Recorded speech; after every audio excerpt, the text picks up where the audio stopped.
Meron nga pala kaming pinuntahan na isang sambahan at pasyalan. Dito yan sa lungsod ng Batangas na talaga naman dinarayo ng karamihan. Kaya kung hindi ka pa nakapunta dito, halika't samahan nyo kami dito sa aming pagsamba at pamamasyal. Dito yan sa Padre Pio, Batangas. Tara!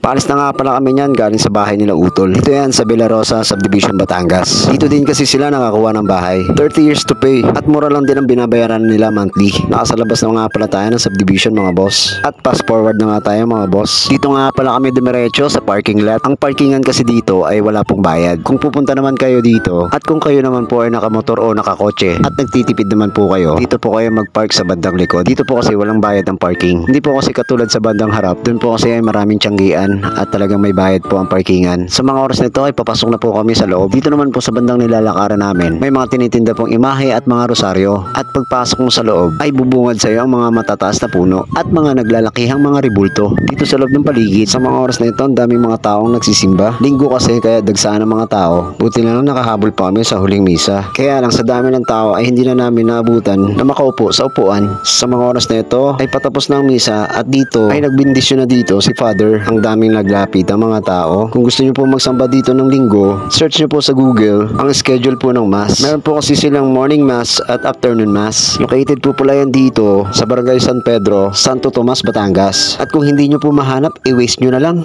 At pagtapos nga po ng misa, ay pwede po kayo dito mamasyal at maglakad-lakad. At syempre, kung meron ka namang camera o cellphone, hindi mawawala ang picture-picture dyan. Sabay post sa FB. Naks. Marami kang pagpipili ng mga spot dito para pagpicturan. Tulad ng mga kasama ko na yan, dagsaan pa rin ng mga tao dito para magala at magpicture-picture. Yung tower na nga pala na yan, may bayad pag aakyat ka dyan. So makatuwid, may entrance. Dito, tumambay muna kami dito saglit at nagpicture-picture muna kami.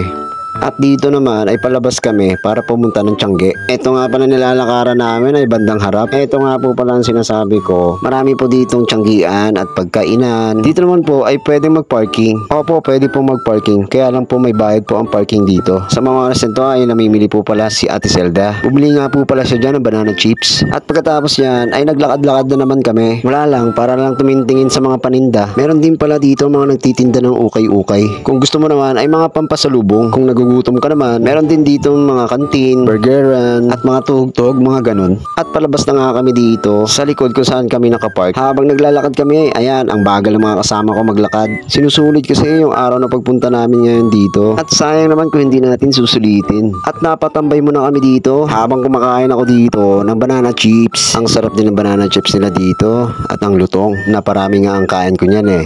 Sa mga oras na ito, nandito na nga kami sa labas. Papunta na kami niyan kung saan kami nakaparking. Nagulat dyan si Utol dahil may camera akong inilagay sa harapan namin. Binagalan pa talaga ng dalawang maglakad habang umungoy nga ng banana chips. At paalis na nga kami niyan dito mga boss. Maraming salamat nga po pala sa mga kapanood ng video na ito. Follow for more videos mga boss. Hanggang sa muli. Bye bye!